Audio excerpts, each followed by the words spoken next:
Story কোথায় বসাবেন, history কোথায় বসাবেন, এই দুটি ওয়ার্ড ব্যবহারে অনেকে মিস্টেক করে। আজকে আমি আপনাদেরকে চমৎকারভাবে বুঝিয়ে দেব। স্টোরি বসে সেসব জায়গায় যা দিয়ে কোনো ঘটনার বিবরণকে বোঝানো হয়, যেটি সত্য হতে পারে আবার মিথ্যাও হতে পারে।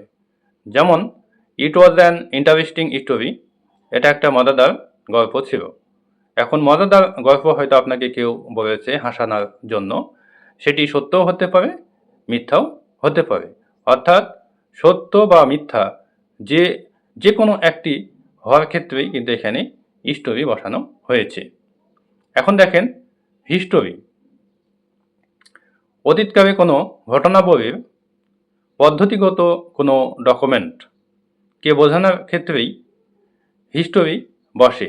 যেমন, I have studied the history of the British, আমি ব্রিটিশের ইতিহাস অধ্যয়ন করেছি।